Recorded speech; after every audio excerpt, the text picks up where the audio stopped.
बिस्मिल्लाहिर्रहमानिर्रहीम अस्सलाम वालेकुम। थंबनेल को देखकर आप थोड़े से कंफ्यूज हो गए होंगे कि प्रैक्टिस सेट हाँ थंबनेल में क्यों मेंशन है, या ऊपर जो टाइम दिया हुआ है, मेन डेट दी हुई है, वो क्यों मेंशन है। बेसिकली आप सबको मैं ये बताना चाह रहा हूँ कि यहाँ जो है वो मैं एक तरह से पढ़ाने नहीं आया, ठीक है। क्योंकि मेरा जो खुद अभी उस तरह का वर्ड प्रेस में इतना हाल एक्सपीरियंस नहीं है, ठीक है। मैं खुद लर्न कर रहा हूँ और मैं इस चीज़ का बिल्कुल भी कायल नहीं हूँ कि एक शख्स जो अपनी फील्ड में अच्छा नहीं है, एक्सपर्ट नहीं है, तो वो दूसरे को कैसे एक्सपर्ट बना सकते हैं। बहुत सारे यूट्यूबर क्या करते हैं कि किसी दूसरे का कंटेंट देख लेते हैं जो कि अच्छे वर्ड प्रेस डिज़ाइनर हैं या डेवलपर हैं, और बिल्कुल उसी तरह वो करते हैं और अपनी वीडियो अपलोड कर देते हैं, हालांकि वो खुद उस फील्ड में नहीं होते, वो एक यूट्यूबर होते हैं। तो किसी को मिस गाइड करना भी मेरे ख्याल से गलत चीज़ है और हमें ये चीज़ नहीं करनी चाहिए। मैं जो है वो यहाँ आपको सिखाने नहीं आया, या मैं ये आपको ये बताने नहीं आया कि माई एम एक्सपर्ट इन वर्डप्रेस और आप मुझसे सीखे, मैं आपको सिखाऊंगा। मैं खुद यहाँ लर्न करूँगा और मैं जो लर्निंग करूँगा डे बाय डे, जब भी मैंने सीखा तो मैं उसकी वीडियो अपलोड कर दिया करूँगा। तो अगर आप वो वीडियो देखकर कुछ सीख सकते हैं और ज़रूर आप सीखेंगे। तो इस तरह मेरा ये प्लान है। और इसमें बिल्कुल वो कहते हैं ना, रियाकारी या एडिटिंग वगैरह वाला सीन नहीं होगा। मैं जितना भी मैंने सीखा होगा, चाहे मैं 2 घंटे बैठ कर एक काम कर रहा हूँ, तो मैं 2 घंटे की वीडियो अपलोड कर दूंगा, ठीक है। ये नहीं तो उसको मैंने शॉर्ट करके अपलोड करूँ। तो फिलहाल क्योंकि देखें, सबसे मेन चीज़ जो होती है ना, वो अपनी डिजिटल प्रेजेंस बनाना होती है। जो जो भी आप स्किल आप यूज़ करना चाहते हैं, यानी सीखना चाहते हैं, जैसे ग्राफिक डिज़ाइनिंग आप सीखना चाहते हैं, वीडियो एडिटिंग सीखना चाहते हैं, तो आप एक पोर्टफोलियो लाजमी बनाते हैं उस चीज़ का, ठीक है। पोर्टफोलियो क्यों बनाया जाता है? कि ये शो करवाने के लिए कि आप जो है इस स्किल में महारत है, आपने ये काम किया हुआ है, ये क्लाइंट के साथ काम किया हुआ है। अब लेट्स सपोज अगर आपके पास एक क्लाइंट आता है और वो कहता है मुझे पोर्टफोलियो दिखाओ, तो आप उसे एक सीवी दे देते हैं, या कुछ अपने जो प्रोजेक्ट्स होते हैं वो आप उसको गूगल ड्राइव में जो आपके पड़े होते हैं वो आप दिखा देते हैं कि ये मेरे काम है। अब देखें, ठीक है, आपके वो डिज़ाइन अच्छे होंगे, लेकिन कोई बंदा उस डिज़ाइन को देकर 100% ये श्योरिटी नहीं दे सकता कि वो डिज़ाइन आपने ही तैयार किए हैं, ठीक है। क्लाइंट आपको शायद उन पोर्टफोलियो के ऊपर ऑर्डर दे दे, लेकिन आपसे वो तब ही सेटिस्फाई होगा जब आप उसे काम करके देंगे। लेकिन पोर्टफोलियो से बेहतर ये है कि आप अपने डिजिटल प्रेजेंस बनाएं, चाहे फेसबुक हो, यूट्यूब हो, गिटअप हो, कहीं भी आप जो भी प्रैक्टिस करते हैं, जैसी भी प्रैक्टिस करते हैं, उसकी वीडियो रिकॉर्ड करके आप जो हैं वो यूट्यूब के ऊपर या फेसबुक के ऊपर अपलोड करें, ताकि क्लाइंट को आप बता सकें कि ये देखें जी फलां सोशल मीडिया प्लेटफॉर्म के ऊपर मेरी ये वीडियोस पड़ी हुई हैं, आप देख सकते हैं कि मैंने किस तरह काम किया हुआ है। जब आपकी वो रियल टाइम की वीडियो देखेगा ना, तो वो मज़ीद सेटिस्फाई होगा कि यार हाँ, ये बंदा काम कर सकता है, इसके काम करने का तरीका ये है। अब मैंने रिसेंटली एक वेबसाइट जो है वो रिप्लिकेट की थी फिग्मा से। मैं आपको वो दिखा देता हूँ, मैंने उसकी वीडियो जो है वो रिकॉर्ड की थी। अ, ये ठीक है, ये रेप्लिकेट मैंने की थी, फूड वेबसाइट थी। अच्छा, आप इसको मैं दिखा दूँ। अब ये जो भी आपको टेम्पलेट नज़र आ रही है, ये फिग्मा के अंदर है, ठीक है। तो क्योंकि हम फिग्मा से डिज़ाइन वगैरह लेते हैं वहाँ से, और या हम बहुत सारी और वेबसाइट हैं वहाँ से हम डिज़ाइन वगैरह देखते हैं और फिर उस जैसी बनाने की कोशिश करते हैं स्टार्टिंग में, ठीक है। तो ये फिग्मा के ऊपर टेम्पलेट थी, तो मैंने वहाँ से इसको अब रिप्लिकेट करना था वर्डप्रेस में। अब ये देख सकते हैं सारा जो इंटरफेस है वो फिग्मा, ये figma.com लिखा हुआ है। तो आप इसको देख लें, जिस तरह ये बनी है ऑलमोस्ट मैंने अभी उसी तरह ही डिज़ाइन की थी वर्डप्रेस में। अब मैं आप दिखाता हूँ, ये अब मैंने डिज़ाइन की थी वर्डप्रेस में, ठीक है। तो इसको भी आप कंप्लीट देख लें। ये कुछ चीज़ें जो यहाँ आइकन वगैरह थे, कुछ यहाँ जो एलिमेंट्स थे वो मैंने नहीं डाले, क्योंकि मुझे पता था वो कैसी आनी है, एब्सोल्यूट वैल्यूज से आप वो इसको यहाँ ला सकते हैं।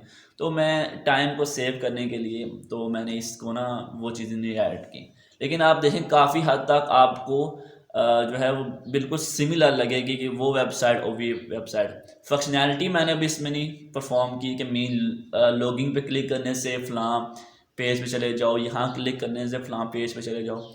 मैंने जस्ट एक डिज़ाइन तैयार किया है उस वेबसाइट को देख कर, ठीक है। क्योंकि स्टार्टिंग आपने इसी तरह करनी भी है। आपने भी जब आप वर्डप्रेस सीखोगे तो पहले आप डिज़ाइन को रिप्लिकेट करोगे, फिर जाके आप फंक्शनैलिटी को रिप्लिकेट करते हैं, ठीक है।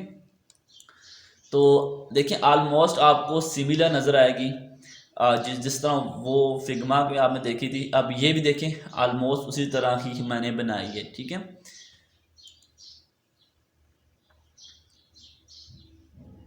और यहाँ आप देखें इस साइड पे तो देखें किस तरह हर एक सेक्शन को प्रॉपर नाम दिया गया है और ये बताया गया है कि इस सेक्शन में क्या है, इस कंटेनर्स में क्या है, इसमें क्या काम हो रहा है। देखिए ये चीज़ मैं आपको समझाने की कोशिश कर रहा हूँ कि जब क्लाइंट आपके पास आता है या कोई भी आपसे पूछता है हाँ बताओ तुम एक्सपर्ट कितनी अपनी फील्ड में, तो आप उसको अपना ये रेफरेंस दे सकते हो डिजिटली, यार मैं ये इतना एक्सपर्ट हूँ, आप देख सकते हो ये मेरा काम पड़ा हुआ है। तो पोर्टफोलियो से बेहतर है कि आप जो भी काम करें उसको रिकॉर्ड कर लिया करें या अपने सोशल मीडिया प्लेटफॉर्म के ऊपर उसको लाजमी शेयर किया करें, ठीक है। अपनी एक अलग सी ब्रांड अवेयरनेस बनाएं, ठीक है। अच्छा अब ये देख लें इसका जो लुक क्या होगा जब ये ब्राउज़र पे अपलोड होगी, तो ये इसका लुक होगा। और ये काफ़ी हद तक रिस्पॉन्सिव थी। रिस्पॉन्सिव का मतलब क्या होता है कि पीसी पे कैसे नज़र आएगी, लैपटॉप पे कैसे नज़र आएगी, मोबाइल पे कैसे नज़र आएगी। रिस्पॉन्सिव वेबसाइट वो होती है जो इन सारी ब्रेक डाउन्स पे, ब्रेक पॉइंट्स पे ना सही नज़र आती है, ठीक है। अच्छा बोलने के दौरान कुछ मिस्टेक वगैरह होगी ना प्रोनाउंसिएशन में, तो आपने कंप्रोमाइज़ करना है। मैंने आपको बता रहा हूँ मैं यहाँ कोई एडिटिंग वगैरह नहीं कर रहा या मैं कोई यूट्यूब के लिए वीडियो नहीं बना रहा, ठीक है ना।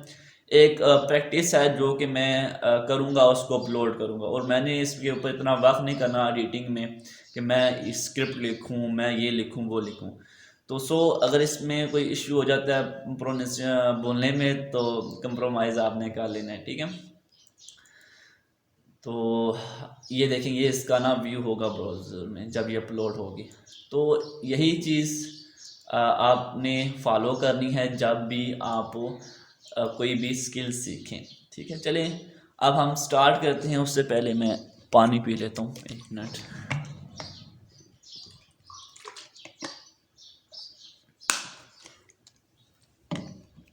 ओके, सबसे पहले देखें वर्डप्रेस जो है ना वो अपने कंप्यूटर में कैसे इंस्टॉल करनी है, ये आपको बताना है। अभी मेरी ऑलरेडी इंस्टॉल थी, मैंने डिलीट की है, तो मैं अगेन आपको इंस्टॉल करके देता हूँ।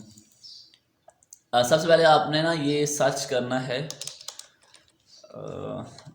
लोकल WP, ठीक है। लोकल WP आप सर्च करें गूगल पे जाकर और ये जो पहली वेबसाइट आएगी ना localwp.com, इस पर आपने क्लिक कर देना है। तो ये अब देखें अच्छा लोकल क्या चीज़ है, थोड़ा मैं आपको यहाँ भी एक्सप्लेन कर देता हूँ। बेसिकली वेबसाइट के लिए आपको दो चीज़ें रिक्वायर्ड होती हैं, पहली डोमेन और दूसरी होस्टिंग, ठीक है। डोमेन क्या होती है, जो आपकी वेबसाइट का नाम होता है ना उसे डोमेन कहते हैं, ठीक है। जैसे कि अब देखें ये वेबसाइट है, इसका नाम क्या है लोकल WP।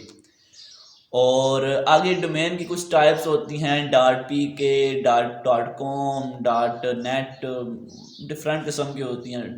.com जो है वो महंगी भी होती है, पॉपुलर भी बहुत है, ठीक है। तो लोकल WP ये इस वेबसाइट का नाम है। जिस तरह www.facebook.com, अब फेसबुक जो है वो डोमेन है, ठीक है। तो इस तरह हर एक वेबसाइट की एक डोमेन होती है, एक नेम होता है। और होस्टिंग बेसिकली वो सर्वर होता है, वो जगह होती है जहां आपके वेबसाइट का डेटा मौजूद होता है। मेरी बात समझ आ रही है ना। आप देखें वेब फॉर एग्जांपल फेसबुक है, तो उसका जितना भी डेटा होगा वो कहीं न कहीं लाजमी सेव होगा, किसी न किसी हार्ड डिस्क में सेव होगा, ठीक है, क्योंकि इतनी बड़ी वेबसाइट जो है, इतनी बड़ी ऐप उसकी बनी हुई है। तो जहाँ डेटा सेव होता है उसे हम होस्टिंग कहते हैं। तो आपको ये दोनों चीज़ें परचेज करना पड़ती हैं। मैं आपको एक मिनट थोड़ा सा इसका भी ओवरव्यू दे देता हूँ, साथ मेरी भी प्रैक्टिस हो जाएगी। नेम चिप, अब ये एक होस्टिंग और डोमेन दोनों चीज़ें प्रोवाइड करती है ये वेबसाइट, ठीक है।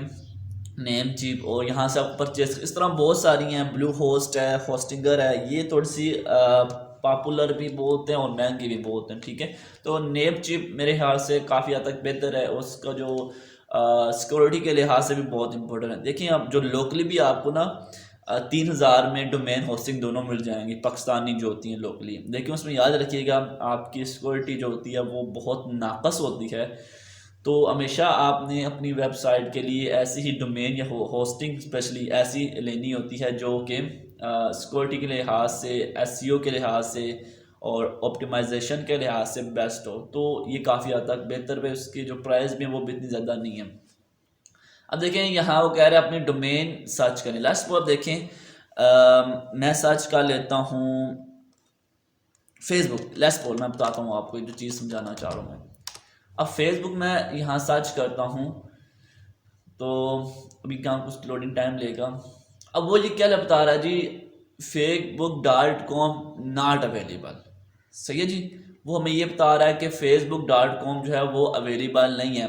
अब क्योंकि आपको पता है ना फेसबुक जो है वो बहुत बड़ी एक वेबसाइट है, तो उन्होंने अपनी सारी तकरीबन A to Z बस वाई CX को छोड़कर तकरीबन सारी डोमेन्स उन्होंने ख़रीद ली हैं। अब पता है क्या सीन होता है, मैं आपको इस सीन बताता हूँ। इसमें बहुत बड़ी गेम होती है। गेम क्या होती है ना, आप देखें जब भी कोई ब्रांड ना ऊपर जा रहा होता है ना, मतलब वो पॉपुलर हो रहा होता है ना, तो लोग क्या करते हैं ना उसकी डोमेन खरीद लेते हैं। अब लेट्स सपोज फॉर एग्जांपल मैं कहता हूँ हमने अभी कोई रिसेंटली कोई ऐसा एक बिजनेस है, ठीक है, उसका नाम है अली स्टोर, या लेट्स सपोज मैं कहता हूँ मैं अपना ही ले लेता हूँ, ठीक है, एम जिच हमारा यूट्यूब चैनल है। अब अल्लाह करे क्या पता वो कुछ सालों के बाद जो है वो कामयाबी की मंजिलों को तय करे। अब क्या होता है जब लोग देखते हैं ना ये बंदा यार ये बिजनेस पॉपुलर हो रहा है, तो वो उसकी ऑलरेडी डोमेन जो होती है वो ख़रीद लेते हैं कम पैसों में। अब मैं यहाँ मैं कैसे सर्च करूँ, एक मिनट मैं आपको बताता हूँ। लेट्स सपोज हम कुछ लिख देते हैं कि एक स्टोर है उसका नाम है HS फैशन, हाँ ठीक है। अब HS से उस कंपनी का नाम बन रहा है, ठीक है, उसने साथ में साथ फैशन लगाया हुआ है। अब HS जो कंपनी है वो बहुत पॉपुलर है और उसके बहुत नाम चाह रहा है मार्केट में। अब मैं आऊँगा ना यहाँ, मैं यहाँ से HF जो है ना .com खरीद लूँगा, .board खरीद लूँगा, जो जो इम्पोर्टेंट प्रोडक्ट होती हैं जैसे .pk ये सारी मैं ख़रीद लूँगा $44 में, $300 में, सारी मैं ख़रीद के रख लूँगा। अब जब वो कंपनी यहाँ आएगी ना अपनी डोमेन यहाँ सर्च करेगी तो वो लिखा होगा ये तो ऑलरेडी ख़रीदी हुई है। मेरी बात समझ आ रही है?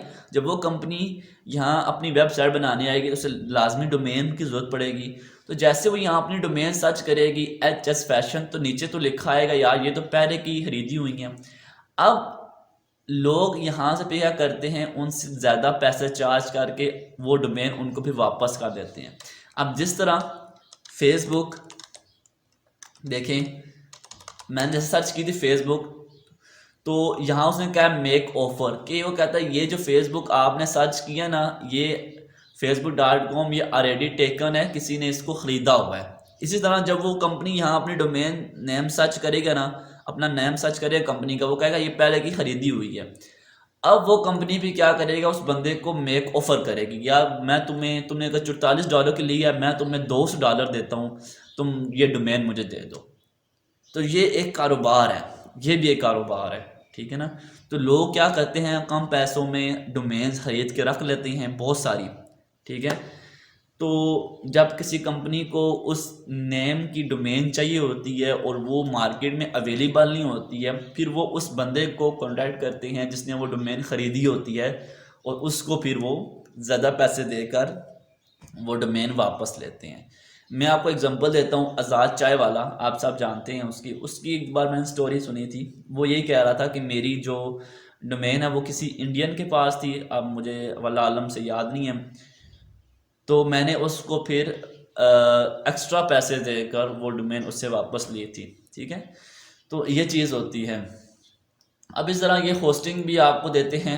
ठीक है, होस्टिंग की डिफरेंट टाइप्स होती हैं, इसके ऊपर भी मैं कभी वीडियो बना दूंगा। शेयर होस्टिंग, हम वैसे भी शेयर होस्टिंग ही जब हम वेबसाइट अपनी बनाएंगे तो शेयर होस्टिंग नहीं, अभी मैं नहीं बना रहा अपनी वेबसाइट, तो जब बनाऊंगा तब मैं आपके लिए भी वो वीडियो अपलोड कर दूंगा। ठीक है, तो ये देखें, only beginners, small, large business, हर एक के लिए अलग अलग प्लान है। हम इनके प्राइस देख लेते हैं, प्राइस यहाँ कहीं मेंशन होंगी, मैं देखता हूँ।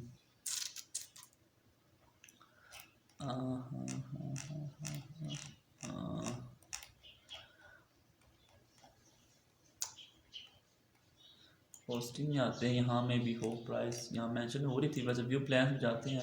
हाँ ये, अब ये देखें, लेकिन ये कंप्लीट नहीं शो करवा रहा। चलिए मैं आपको बता देता हूँ यहाँ से ना, जो स्टेलर है वो देखें $1 में पर ईयर आपको देना पड़ेगा। अभी के लिए पर ईयर देना पड़ेगा, जब नेक्स्ट टाइम इसको आप रिन्यू करेंगे ना तो आपको $4 देना पड़ेगा। ठीक है, किधर गई प्राइस?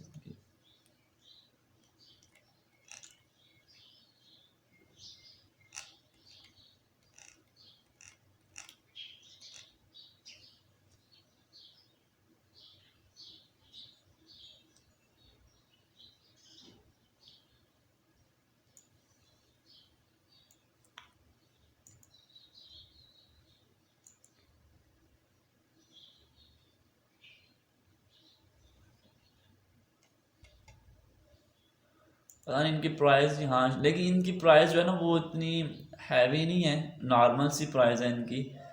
मैंने इसके बारे में काफ़ी वीडियोस देखी हैं, काफ़ी बेहतर है ये नेम चिप। तो डोमेन की तो प्राइस नज़र आ, लेकिन मुझे नहीं लग रहा इनकी हल अलग अलग ख़रीदनी पड़ती है। खरीदने के लिए आपको, चले इसके लिए भी हम जाहिर सी बात है जब आप आगे वेबसाइट बनाएंगे तो एक ट्यूटोरियल्स के बारे में लेके आऊँगा मैं, तो उस वक्त मैं आपको इसके बारे में बता दूँगा। अभी पता नहीं कि यहाँ के इस प्राइस का शो नहीं कर रहा। वैसे आलमोस्ट जो दूसरी जो है ना होस्टिंग के लिए वेबसाइट्स, उनके लिए वो शो करवा ही देते हैं। चलो इसको देख के मैं देखता हूँ उसको फिर। ओके, चलिए हम बात की तो चल पड़ी थी, बात करनी कुछ और थी, तो हम वापस आते हैं जी। तो लोकल WP वर्डप्रेस, इसको आपने डाउनलोड कर लेना है। ठीक है, डाउनलोड फ्री है, ये मैक के लिए भी अवेलेबल है, ये विंडो के लिए भी अवेलेबल है, ये लिनक्स के लिए भी अवेलेबल है, तो आप डाउनलोड कर सकते हैं। Download for free, choose the platform, तो विंडोज़ हम सेलेक्ट करेंगे। ठीक है जी, और बट गेट इट नाउ कर देते हैं। ओके, यहाँ वो कह रहा है फ्रीलांसर सेलेक्ट करते हैं। ईमेल, चले ईमेल हम यहाँ इसको दे देते हैं और गेट इट नाउ पे क्लिक कर देते हैं। डाउनलोडिंग स्टार्ट हो गई है। ओ ये तो बहुत ज़्यादा MB की है, मैं सोचा था कम MB की होगी, क्योंकि मैंने पिछली बार ना जैम की थी। जैम भी एक है लोकल, जिसकी वजह से आप वर्डप्रेस उसके ऊपर लोकली चला सकते हैं। अच्छा, लोकली की बात मैं बताना ही भूल गया हूँ आपको। लेकिन जब हम डोमेन और होस्टिंग नहीं खरीद सकते, हमारा इतना बजट नहीं होता, तो फिर हम क्या करते हैं ना, वर्डप्रेस को सीखने के लिए लोकल सर्वर यूज़ करते हैं। लोकल सर्वर जो होता है ना वो आपके कंप्यूटर के अंदर ही इंस्टॉल होता है। ठीक है, आप लोकली जो वेबसाइट बनाते हैं ना उसको फिर आप गूगल पर नहीं शो करवा सकते। ठीक है, कि आपने अगर वर्डप्रेस में अभी लोकली अगर आप डाउनलोड कर रहे हैं वर्डप्रेस, तो आपने कोई वेबसाइट डिज़ाइन की है और आप ये समझें कि मेरी वेबसाइट जो है वो सारे लोग देखेंगे, कोई ऐसा नहीं हो सकता, वो लोकल में ही पड़ी रहेगी। हाँ, अगर आप उसके साथ फिर डोमेन और होस्टिंग जो है परचेज करके कनेक्ट कर देते हैं, तब उसके बाद वो फिर आपको गूगल के ऊपर नज़र आएगी। तो क्योंकि अभी हम डोमेन होस्टिंग नहीं खरीद रहे, तो इसलिए हम इसको लोकली ही इंस्टॉल करेंगे। ये 625 MB की है, तो ये तो बहुत टाइम ले लेगी। तो मैंने इसको ओपन कर लेना है और ओनली फॉर मी भी कर लें। अपने लिए आपने सिर्फ करना है, बाकियों का थोड़ा करना है, तो आपने ओनली फॉर मी पे क्लिक करना है। नेक्स्ट पे क्लिक करते हैं। यहाँ से आप इसका जो पाथ है वो चेंज कर सकते हैं, ठीक है। आप देखें क्योंकि ये जो मेरा पार्टीशन है सी, उसमें ये इंस्टॉल हो रहा है, लेकिन देखिए पार्टीशन सी में मेरी जो है वो विंडो भी मौजूद है। अब जब मैं विंडो को कल अपडेट करूँगा या इंस्टॉलेशन करूँगा उसकी दोबारा, तो ये डिलीट हो जाएगा। तो आप इसको ना अलग मतलब जिस पार्टीशन में आपकी विंडो है ना, आप उसमें भी रख सकते हैं, लेकिन अगर आप उसमें नहीं रखना चाह रहे हैं कि ये डिलीट ना हो, तो आप इसको किसी और में पाथ में भी सेव कर सकते हैं। तो मैं किसी किसी और पाथ में सेव करता हूँ ताकि ये बाद में डिलीट ना हो, ठीक है। ऐसे आप इसको डाउनलोड करके इसके अंदर अकाउंट वगैरह बना लेंगे, इसको जीमेल के साथ कनेक्ट कर देंगे, ठीक है। तो सारा प्रोसीजर वैसे ही होता है जैसे आप कंप्यूटर के अंदर कोई सॉफ्टवेयर इंस्टॉल करते हैं, तो सेम वही चीज़ है। तो आपको इसी तरह का इंटरफेस नज़र आएगा। आपने क्या करना है कि यहाँ जो है ना, इस टैब पे आप यहाँ से क्लिक करके न्यू वेबसाइट बना सकते हैं जब भी आपको बनानी होगी। यहाँ पे आप प्रोफाइल जो है अपनी वो देख सकते हैं। यहाँ उन्होंने दो ऑलरेडी कुछ आपको होस्टिंग दी हुई है। देखें जो होस्टिंग और डोमेन होती है वो क्लाइंट ही आपको प्रोवाइड करता है, ठीक है। तो अगर आपने क्लाइंट को अगर क्लाइंट ने आपको WP इंजन या फ्लाई व्हील की होस्टिंग दी हुई है, तो आप उसको यहीं से कनेक्ट करके अपनी वेबसाइट बना सकते हैं, ठीक है। और यहाँ ब्लूप्रिंट बेसिकली क्या होता है कि एक पूरा पैकेज होता है। लेट्स सपोज अगर आपके पास एक क्लाइंट आता है और आपने उसको एक काम करके दिया है, उसमें आपने वर्डप्रेस के थीम, प्लगइन्स और कुछ सेटिंग वगैरह आपने एडजस्ट की हुई हैं। अब थीम्स प्लगइन्स क्या होता है ये हम आगे जाके देखेंगे, ठीक है। तो आपने क्या करना है, उसका ब्लूप्रिंट बना लेना है। अब जब भी उसी टाइप का अगर आपको आइंदा कोई क्लाइंट आता है, वो आपको उसी टाइप का काम देता है, तो आपसे दोबारा से वो प्लगइन वो थीम वो इंस्टॉल नहीं करना पड़ेंगे। तो आप वहीं से ब्लूप्रिंट से आप उसको स्टार्ट करके वही सारी सेटिंग रहेगी, आप ब्लूप्रिंट यूज़ कर सकते हैं, ठीक है। उसके बाद एडॉन्स इसके कुछ हैं। एडॉन्स मतलब एक्सटेंशन इसके कुछ मौजूद हैं, आप इस एक्सटेंशन को भी यूज़ कर सकते हैं। इमेज ऑप्टिमाइज़र का आई थिंक एक्सटेंशन है, क्लाउड बैकअप का एक्सटेंशन है। अगर आप बैकअप चाहते हैं तो यहाँ से इंस्टेंट रिलोड और बहुत सारे एक्सटेंशन हैं, ठीक है। तो अब हम यहाँ से स्टार्ट करते हैं, न्यू वेबसाइट बनाएंगे। और अब यहाँ से भी कर सकते हैं, नहीं तो आप ये प्लस का साइन है यहाँ पे भी क्लिक करें, तभी आप न्यू साइड पे वाले टैब पे जाएंगे, ठीक है। तो हम ब्लूप्रिंट से नहीं डिज़ाइन कर रहे। देखिए वो लिखा हुआ है start a new site with pre installed element live plugins and theme. मैंने आपको जिस तरह बताया ना कि ब्लूप्रिंट में आपके पहले से इंस्टॉल हुए प्लगइन्स और थीम्स पड़े होते हैं, तो ब्लूप्रिंट अभी हम फिलहाल यूज़ नहीं कर रहे। सो अभी हम जो यूज़ कर रहे हैं वो न्यू क्रिएट वेबसाइट से क्रैश साल वेबसाइट बनाना हम स्टार्ट करेंगे। यहाँ आपने अपनी वेबसाइट का जो है वो नाम रख लेना है। मैं लेट्स सपोज क्या नाम रखूँ, mzich ही रख लेते हैं जी, mzich, ठीक है। एडवांस ऑप्शन पे आते हैं, और ये मैं आपको पहले बता दूँ, मेरा नेम आपने यूज़ करके कोई डोमेन वगैरह नहीं ख़रीद लेनी, ठीक है। मैं इंशाल्लाह आगे जाके अपनी वेबसाइट बनाने का सोच रहा हूँ, बना दूँगा, लेकिन फ़िलहाल कोई सीन नहीं है, मेरा इरादा नहीं है। तो आपने बिल्कुल भी मेरा डोमेन और जो है ना वो नेम सर्च करके वो .com .pk या इस तरह की डोमेन ना ख़रीद लीजिएगा। और मेरे ख्याल से .com मेरी ऑलरेडी ख़रीदी हुई है किसी ने, और आपने भी कोई और नहीं ख़रीद लीजिएगा, ठीक है ना। तो ये उम्मीद भी ना रखिएगा कि मैं आपको एक्स्ट्रा चार्ज देकर वो डोमेन आपसे वापस ले लूँगा, मैं कोई और नाम रख लूँगा, ठीक है। ओके, यहाँ जो देखें जो आपको डोमेन जो टाइप मिलती है वो .local मिलती है, क्योंकि लोकली हम इसको इंस्टॉल किया हुआ, तो mzich .local होगी।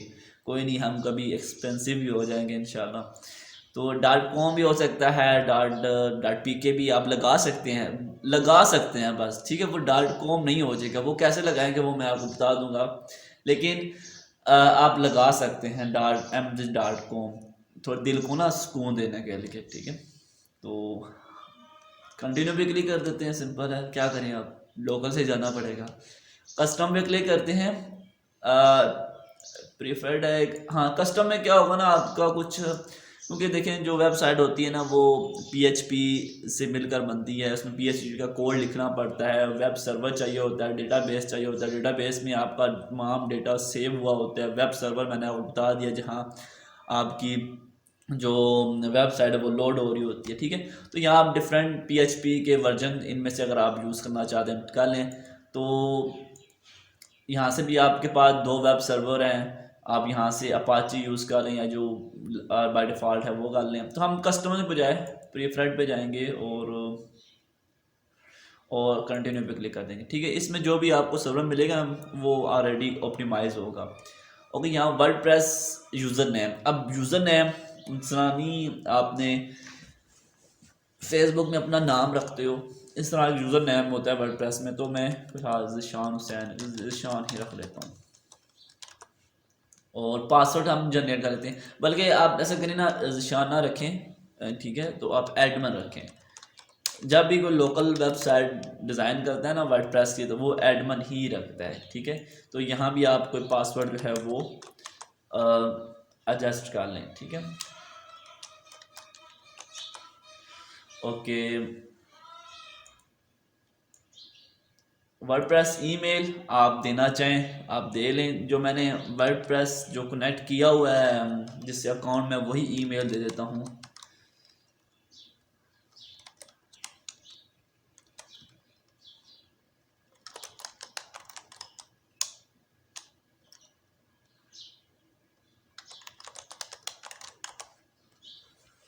और ऐड साइट पे आपने क्लिक कर देना है, ठीक है। अलाउ एक्सेस देनी है इसको आपने। और लोकल सर्वर पे ऊपर जो वर्डप्रेस है वो इंस्टॉल होना शुरू हो चुका है। तो अब पता नहीं हाँ ये टाइम लेगा नहीं लेगा। मैंने जैसे आपको बताया है कि मैं जो है वो जैम यूज़ करता था पहले, जब भी मैंने वर्डप्रेस 1-2 महीने जितने भी यूज़ किए पीछे, मैं जैम ही यूज़ करता था, ठीक है। लेकिन जैम मैंने सुना है कि वो उसकी वो परफॉर्मेंस इतनी अच्छी नहीं है, वो स्पेशली लोकल के लिए बना, वो PHP के लिए बना और अपाची वेब सर्वर के लिए बना था। तो इसलिए फिर मैं यहाँ शिफ्ट हो गया हूँ लोकल WP पे, और इसका देखते हैं कैसी ऑप्टिमाइज़ है, उसकी स्पीड वगैरह चेक करते हैं। अब मैं भी यहाँ ये टाइम ले, क्योंकि वर्डप्रेस भी आई थिंक 200 से 300 MB का होता है। तो मैं यहाँ से भी वीडियो को स्किप कर दूँगा, ठीक है जी।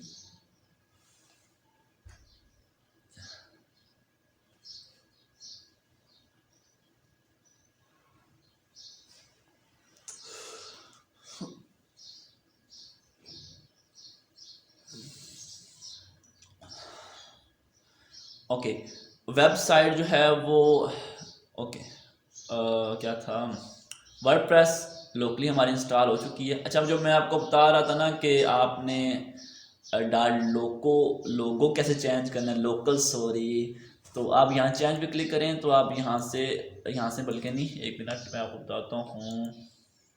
प्रेफरेंस पे आएँ और यहाँ न्यू साइट, हाँ यहाँ से आप इसको चेंज कर सकते हैं, ठीक है ना। आप कस्टम पे क्लिक करके आप यहाँ से इसको चेंज कर सकते हैं। तो मैंने वो आपको चेंज कर सकते हैं। तो छोड़ें, लोकल ही ठीक है, एक चीज़ लोकल चाह रही तो लोकल रहने देते हैं।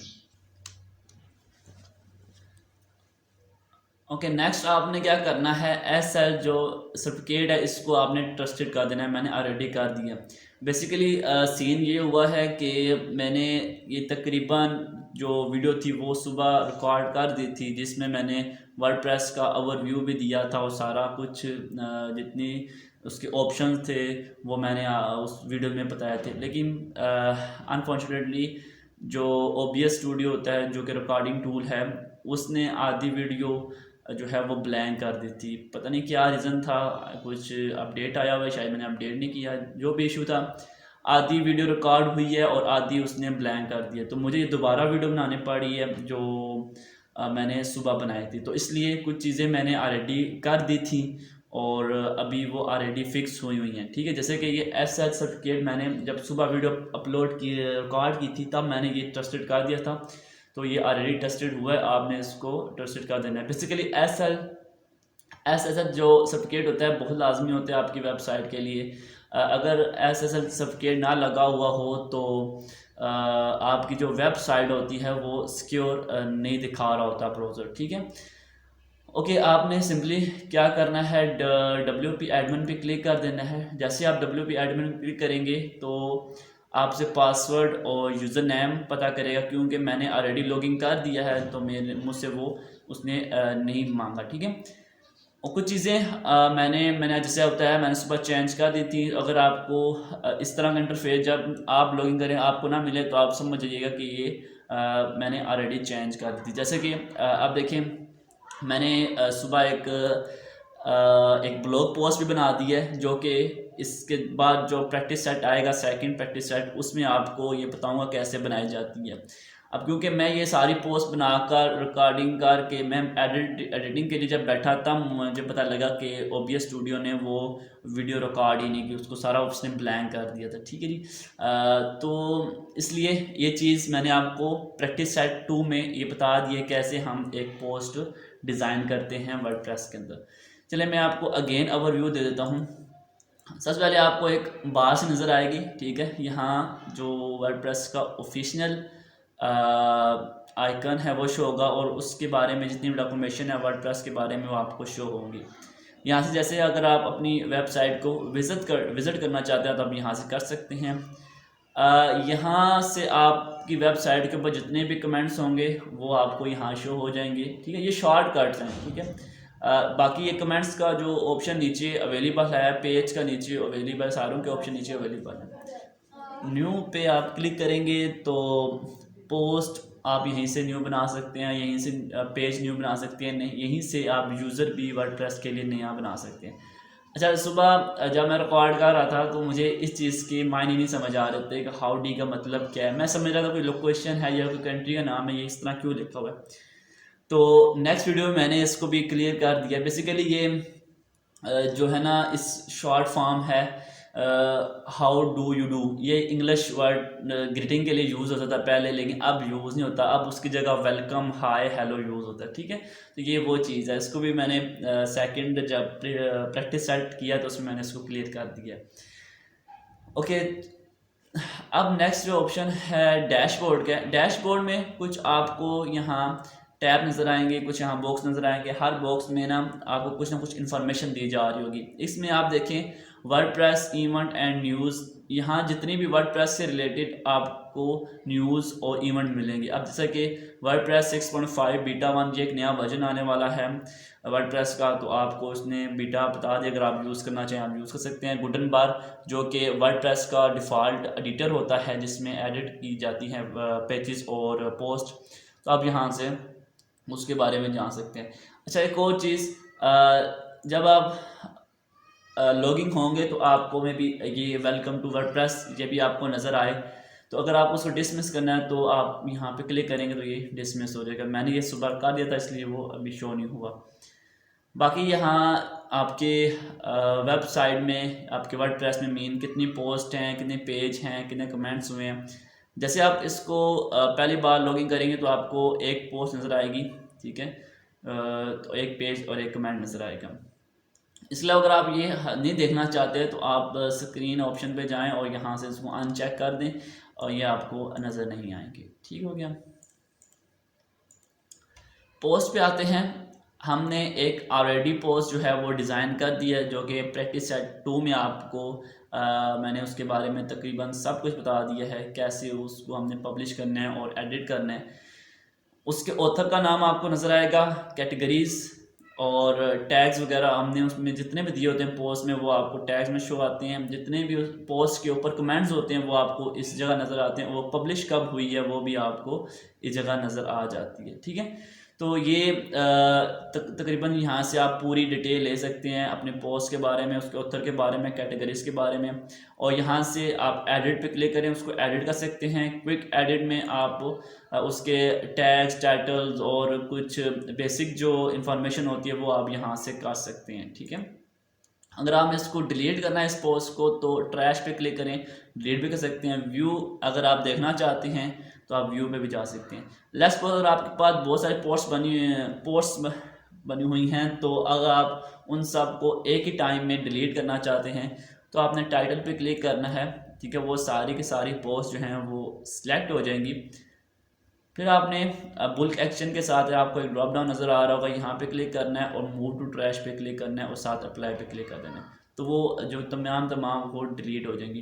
ट्रैश में नहीं जाएंगे, जैसे कि भी देखिए मैं जैसे कि ट्रैश करता हूँ तो यहाँ एक और टैब बन जाती है ट्रैश का।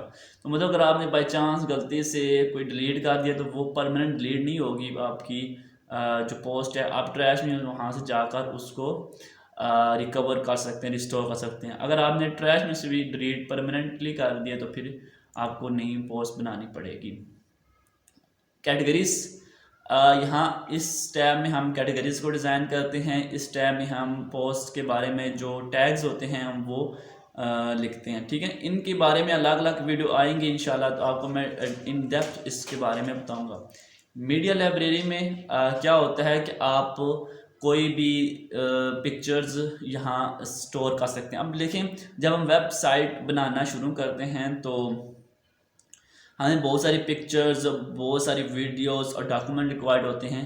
तो हम वो डॉक्यूमेंट और सारा कुछ जो होता है ना, जो हमें फ़ाइल चाहिए होती है वो हम ऑलरेडी वर्डप्रेस के अंदर रख देते हैं ताकि हमें बार बार अपने कंप्यूटर में जाकर वो फाइल लानी ना पड़े, ठीक है।